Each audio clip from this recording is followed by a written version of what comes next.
साल होतं 1780चं. पारशी व्यावसायिक रुस्तमजी केरसासजी यांनी मुंबईमध्ये महाराष्ट्रातील पहिला छापखाना सुरू केला होता. यामध्ये त्यांनी पहिल्यांदा इंग्रजी कॅलेंडर छापलं होतं. त्यानंतर महाराष्ट्रात अनेक छापखाने सुरू झाले. 1881 मध्ये विष्णुशास्त्री चिपळूणकर, लोकमान्य टिळक, गोपाळ गणेश आगरकर यांनी आर्यभूषण हा छापखाना पुण्यामध्ये सुरू केला होता. आता तुम्ही म्हणत असाल की हा इतिहास आत्ता का सांगतोयस? तर हा इतिहास सांगण्याचं कारण एवढंच आहे की ज्या महाराष्ट्रात छापखान्यांची काही कमी नाहीये, त्या महाराष्ट्रातील शिक्षक पात्रतेचा पेपर अर्थात टीईटीचा पेपर हा आग्र्यामध्ये छापला जातोय. आहे की नाही गंमत? आता आम्ही जेव्हा शोध घेतला त्यानुसार जेव्हा आम्हाला माहिती मिळाली, त्यात महाराष्ट्रामध्ये 1690 हून अधिक खाजगी ऑफसेट प्रिंटिंगच्या प्रेस आहेत. इतर ज्या असतील प्रेस त्या तर वेगळ्याच आहेत, पण सरकारी छापखाने सुद्धा मोठ्या प्रमाणावर आहेत आणि हे सगळं तुम्हाला माहितीच आहे.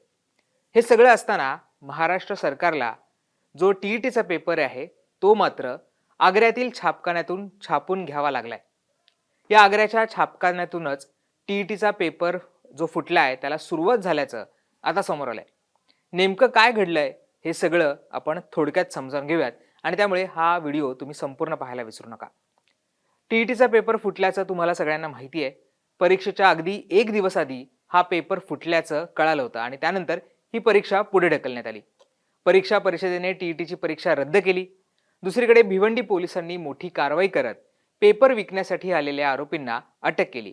पोलिसांनी एक सापळा रचला होता आणि एका हॉटेलच्या बाहेर हे सगळे आरोपी पोलिसांना आल्याचं कळालं होतं. तिथे पोलीस गेलेले असताना ते तिथनं पसार झाले आणि एअरपोर्टवरनं या 3 आरोपींना पोलिसांनी अटक केली होती.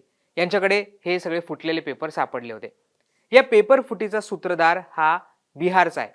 विजयेंद्र कुमार असं या पेपर फुटीचा जो सूत्रधार आहे त्याचं नाव आहे. पोलिसांनी भिवंडीतून 3 अटक केली होती, ज्याच्यामध्ये राजीव शहा हा सुद्धा बिहारचा आहे, आकाश कुमार हा सुद्धा बिहारचा आहे, तर धीरज कुमार हा वेगळ्या राज्याचा आहे. या 3 पोलिसांनी त्यावेळेस अटक केली होती आणि त्यांच्याकडे हे सगळे पेपर आढळून आले होते. आता पोलीस या सगळ्या प्रकरणाचा पुढचा तपास करतायत. हा तपास करत असताना आग्र्याच्या छापखान्यातून टीईटीची प्रश्नपत्रिका छापण्यात आली होती हे समोर आलंय आणि तिथूनच या पेपर फुटीला सुरुवात झाल्याचा पोलिसांना संशय. त्यामुळे त्या अर्थाने आता पोलिसांचा तपास सुरू आहे. आग्र्यातील कंपनी गेल्या अनेक वर्षांपासून स्पर्धा परीक्षा तसेच अन्य साहित्यांच्या छपाईचं काम करत असल्याचं या सगळ्या तपासातनं समोर आलंय. भिवंडी पोलिसांनी ज्या 3 आरोपींना अटक केली होती त्यांच्याकडे वेगवेगळ्या 4 छापील प्रती प्राप्त झाल्या होत्या. या प्रश्नपत्रिकांवर सुरक्षेच्या कारणास्तव QR कोड देखील टाकण्यात आला होता, तो छापण्यात आला होता. हा कोड समोर आल्यानंतर पोलिसांनी महाराष्ट्र राज्य परीक्षा परिषदेला एक पत्र पाठवलं होतं आणि हे पेपर नेमके कुठे छापले जातात, त्यांचं ठिकाण काय आहे याची विचारणा केली होती. तेव्हा परीक्षा परिषदेने हे पेपर आग्र्याला छापले जातात असं सांगितलं होतं आणि त्यानंतर पोलिसांनी त्यांची सूत्र आग्र्याकडे वळवली. ज्या जप्त करण्यात आलेल्या प्रश्नपत्रिका होता ज्याच्यामध्ये जो QR कोड होता त्या QR कोडची अधिक माहिती जेव्हा पोलिसांनी घेतली तेव्हा समोर आलं की या प्रश्नपत्रिका लातूर, वाशिम आणि जालना इथल्या केंद्रांवर पोहोचणं अपेक्षित होतं. आता या केंद्रांवर पोहोचण्याआधीच या फुटल्याचं या सगळ्या तपासामधनं समोर आलेलं आहे. याआधी देखील बीडच्या परीक्षेचा पेपर याआधीच देखील बीएडची जी परीक्षा असते तिचा सुद्धा पेपर फुटला होता आणि त्याची छपाई सुद्धा आग्र्यातल्याच कारखान्यामध्ये झाली होती. त्यामुळे महाराष्ट्रात छापखाने असताना आग्र्यामध्ये हे पेपर का छापले जात आहेत असा प्रश्न विचारला जातोय.